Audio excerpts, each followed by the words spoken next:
नमस्कार, मैं डॉक्टर नरेश शुक्ला और मेरे चैनल डॉक्टर ज्योतिष में आपका स्वागत है। पिछली बार जो हमने पढ़ा था वो विपरीत राजयोग था, लेकिन विपरीत राजयोग के बारे में, हर्ष, सरल और विमल के बारे में मैंने आपको केवल और केवल इंट्रोडक्शन ही कराया था और थोड़ा सा बताया था कि छठे का स्वामी छठे में हो जाए, आठवें का स्वामी आठवें में हो जाए या 12वें का स्वामी 12वें में हो जाए। तो हर्ष, सरल और ये विमल विपरीत राजयोग बनता है। तो आज हम शुरू कर रहे हैं हर्ष से। कोई भी लग्न हम लोग ले लेंगे,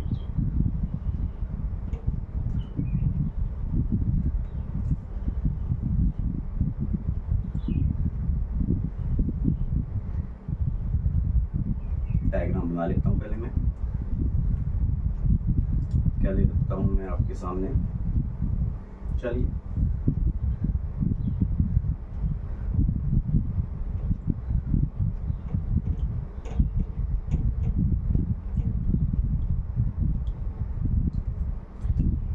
यानी छठे भाव पे आते हैं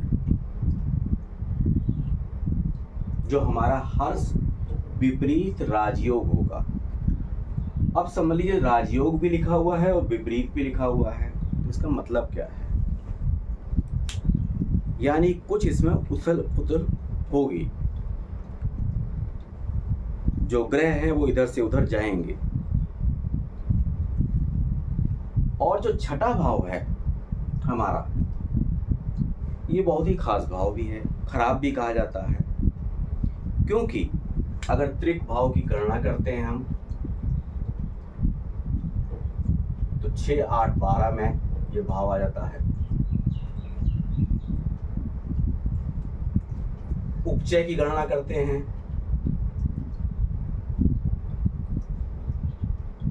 3, 6, 10, 11 आ जाता है। और त्रिशडाय की बात करते हैं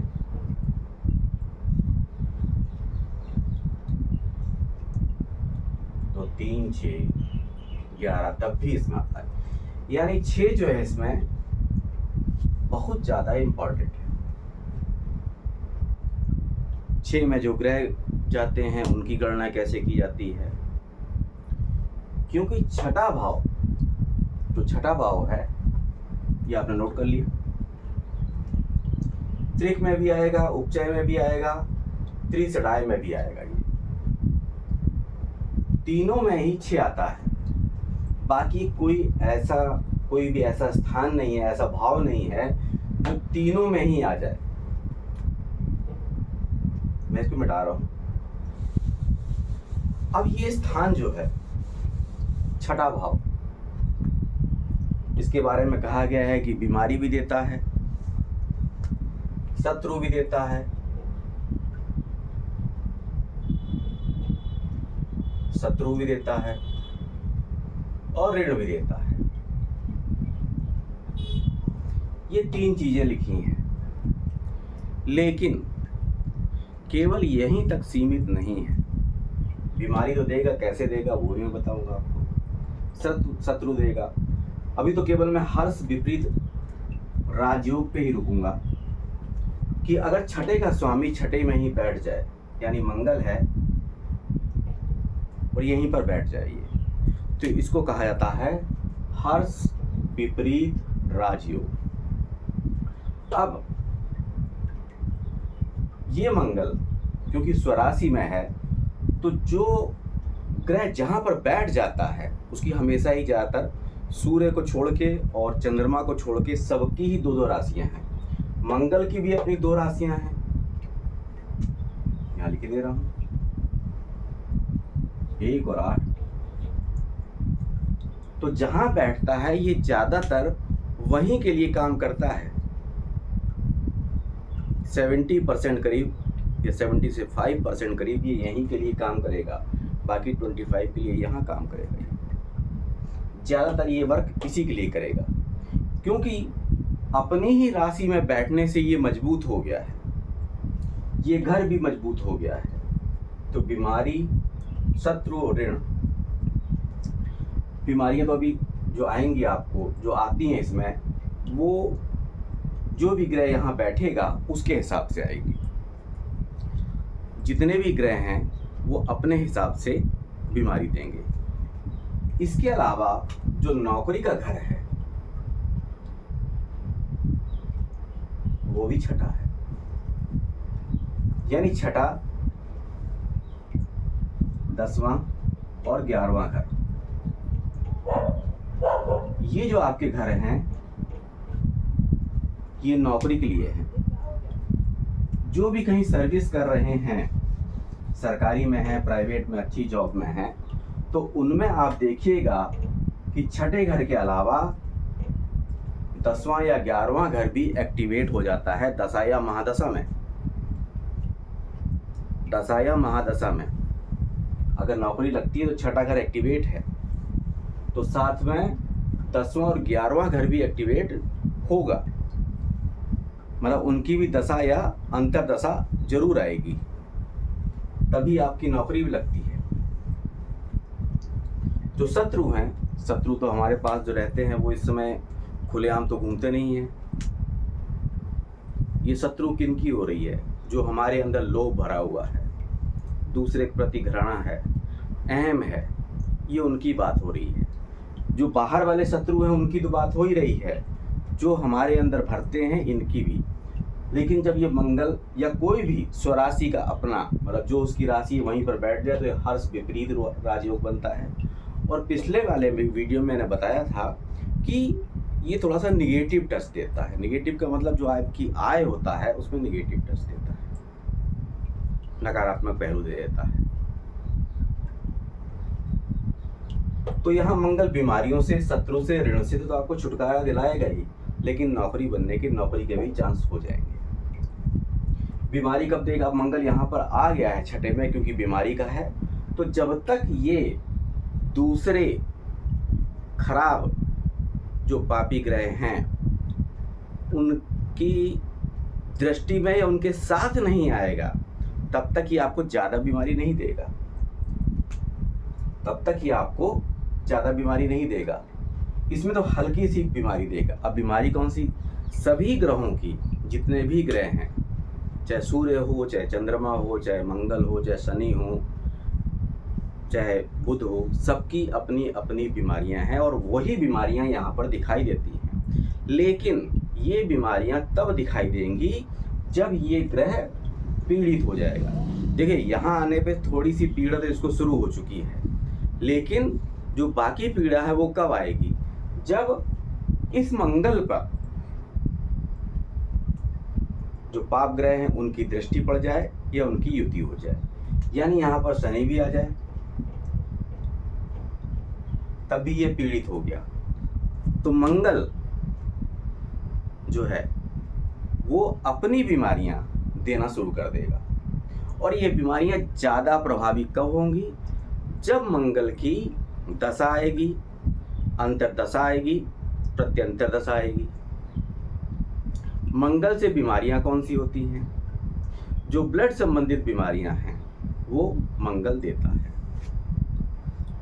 सॉरी, जैसे अगर मंगल की दशा या अंतरदशा या प्रत्यंतर दशा तो 20 से 25 दिन की या 15 दिन की, किसी की 7 दिन की होती है, तो थोड़ा सा झटका दे जाएगा। ये मालूम चला कि मंगल की प्रत्यंतर दशा शुरू हो रही है तो उसने ब्लड में इन्फेक्शन कर दिया आपके, ये बीमारी दे देगा।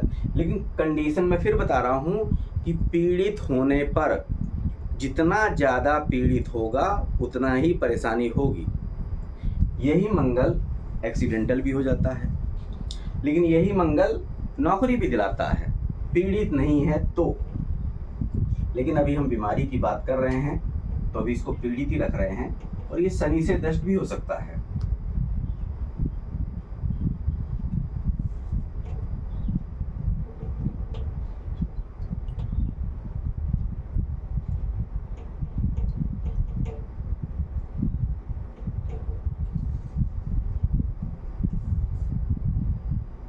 मंगल इन स्थानों पर, सॉरी शनि इन स्थानों पर होगा तो मंगल को पीड़ित कर देगा।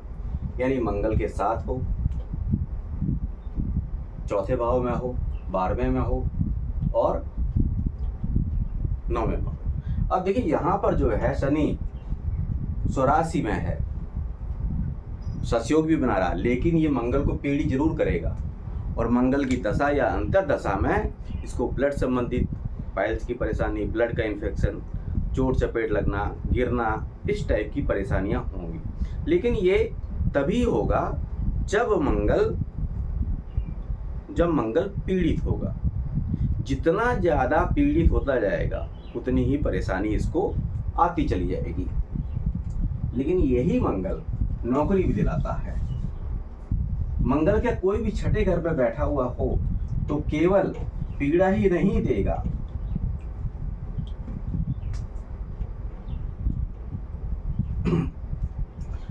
अगर आपका लग्न का स्वामी ये आपका लग्न है, ये कहीं अच्छी जगह पर बैठा हुआ है, यानी इसका स्वामी बुध हुआ, बुध कहीं पर अच्छी जगह पर बैठा हुआ है, 6, 8, 12 में नहीं है, तो आपको अच्छी नौकरी मिल सकती है। और इसी के साथ साथ क्योंकि 11वां घर और 10वां घर भी नौकरी के हैं, तो यहाँ पर तो 11वें घर का जो मालिक है वो भी मंगल है, यानी मंगल में मंगल की दशा में या मंगल में गुरु की दशा में, इनकी अंतर दशा में भी मान चला गुरु की दशा शुरू हो रही है या बुध की हो रही है और मंगल की अंतर दशा हो गई, तो भी आपको सरकारी नौकरी लग सकती है। अब इसमें कुछ लोग कहेंगे कि मेरा मंगल बैठा है यहाँ पर या बुध बैठा है यहाँ पर, मेरी तो नौकरी भी छूट गई। क्यों छूट गई? इसका जो सबसे ज़्यादा प्रभाव है, सबसे पहले तो ग्रह जहाँ बैठ गया वहाँ पर ज़्यादा असर करेगा, उसके बाद जो उसकी दृष्टि होगी। अब इसकी दृष्टि कहाँ पर है? आपके मोक्ष के स्थान पे है, आपके व्यय के स्थान पे है,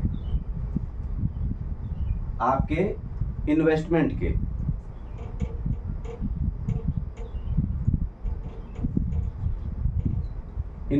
स्थान पे भी है। किसी चीज को कुछ लोग व्यय मानते हैं और कुछ लोग उसको इन्वेस्टमेंट मानते हैं, ये अलग अलग चीजें हैं, ये अपनी सोच के ऊपर है। तो यहाँ से अगर मंगल पीड़ित है तो नौकरी का व्यय यानी नौकरी को छुड़ा भी सकता है, लेकिन यहाँ से ये मोक्ष का भी है। अगर यहाँ से आप देखते हैं और ये स्थान भी 12वां स्थान भी शुभ ग्रहों में है, इसका जो लॉर्ड है वो शुभ ग्रह में है, तो मोक्ष की प्राप्ति भी होती है। तो मंगल से बीमारियां जो हैं ये मैंने आपको इतनी बता दी। मेनली नौकरी का स्थान भी है। अब अगर मंगल पीड़ित है, मंगल क्या यहां पर बैठा हुआ जो भी ग्रह है, मान लिया बुध आ गया, शुक्र आ गया, वो पीड़ित है, तो वो ठीक कैसे हो सकता है? मैंने तो आपको बीमारी बता दी कि ये बीमारियां होंगी, शत्रु ऋण ये सब आएंगे आपको, तो ये ठीक कैसे होगा? क्योंकि ये नौकरी का स्थान है। नौकरी मतलब सेवा करना, किसी की सेवा करना। तो अगर आपका कोई भी ग्रह यहां पर है तो सबसे मेन है कि जहां पर है, जिस विभाग में है, जिस चीज में आप हैं, उसकी सेवा में लगातार कार्यशील रहिए। तो आपके जो इस ग्रह का जो नकारात्मक प्रभाव है वो मैं एकदम तो नहीं कहता हूं कि एकदम खत्म हो जाएगा, लेकिन बहुत हद तक कम हो जाएगा। जो लोग सरकारी नौकरी में होते हैं, अगर उनका जो है कोई ग्रह छठे में है और 10वें या 11वें में है और वो अच्छी कंडीशन में है, उनको नौकरी मिलती है, तो आप उनको देखेंगे कि जीवन भर वो ठीक ठाक रहे, क्योंकि सेवा में रहे। जैसे वो रिटायर होते हैं उसके बाद जो है बीमारियां उनको खेने लगती हैं, क्योंकि सेवा से हट जाते हैं। तो सेवा का भाव रखिए। ये ग्रह चाहता है कि सेवा का भाव बना रहे, तभी आप जो है इस घर से छुटकारा पा पाएंगे। तो जितना अच्छा है उतना ही खराब भी है। क्योंकि मैंने बताया कि ये 3 जगह पर आता है, त्रिक में भी आता है, उपचय भी आता है, त्रिषडाय में भी आता है। तीनों में इसकी गणना होती है और जिंदगी में आप इस घर से बच नहीं सकते हैं, ऐसा नहीं कि बच जाएंगे। हाँ, ये भाव अच्छे ग्रहों की दृष्टि में, मान लिया गुरु की दृष्टि पड़ गई यहाँ पर, उसकी दृष्टि में आ गया, तो हो सकता है बीमारियां आपको ना हो। लेकिन अगर ये पाप ग्रहों की दृष्टि में है, मैं आपको डराना नहीं चाहता हूं कि अगर ये पीड़ित है, कोई भी जो यहाँ ग्रह है वो पीड़ित है, तो आपको बीमारी वगैरह आती रहेगी और उस कंडीशन में सरकारी नौकरी लगने की संभावनाएं भी कम होती चली जाएंगी। उसके लिए ज़रूरी है कि आपके 10वां और जो 11वां घर है वो अच्छी तरह से एक्टिवेट हो, अच्छी तरह से काम कर रहे हों, शुभ ग्रहों के साथ हों, तभी जो है आप सरकारी नौकरी पा सकते हैं, शत्रुओं से, ऋण से, उनसे छुटकारा पा सकते हैं और नौकरी आपको अच्छी से अच्छी मिल सकती है। यहीं से मोक्ष का स्थान भी होता है, तो सेवा में लगी रही, क्योंकि ये घर सेवा चाहता है, ये घर सेवा चाहता है आपसे। वैसे कोई नहीं है कि आप जो है क्या कहते हैं मंगल का दान भी कर सकते हैं। जो घर यहाँ आता है उससे संबंधित आप दान भी कर सकते हैं, वो भी आपका एक प्रकार का बीमारी से छुटकारा दिलाने में आपको सफलता दिलाएगा। तो आज हर्ष विपरीत राजयोग इतना ही था और इसके बाद जो है मैं आपको सरल समझाऊंगा। जब 8वें का स्वामी 8वें में बैठेगा, लेकिन छठे घर से संबंधित और भी चीजें हैं। जब ये 11 घर यहाँ पर आते हैं एक एक करके, कि लग्न लॉर्ड यहाँ पर आ जाए तब क्या प्रभाव होता है, सेकंड लॉर्ड आता है तब क्या होता है, थर्ड लॉर्ड आता है तब क्या होता है, इनके बारे में भी, क्योंकि छठा भाव बहुत ही विस्तृत है, छोटा मोटा नहीं है। क्योंकि मैंने बताया कि 3 जगह पर आता है, त्रिक में भी, त्रिषडाय में भी, उपचय में भी आता है, तीनों में ही ये भाव आता है और कोई इन 12 के 12 भाव में ऐसा कोई नहीं जो तीनों में आता हो। तो इसकी चर्चा बाद में भी चलती रहेगी, उसमें ये हर्ष नाम से नहीं हो सकता है। हर्ष विपरीत, आज मैं आपको हर्ष विपरीत राजयोग ही समझा रहा था, तो उसी के बारे में मैंने चर्चा करी। तो इसी के साथ मुझको विदा दीजिए, नमस्कार।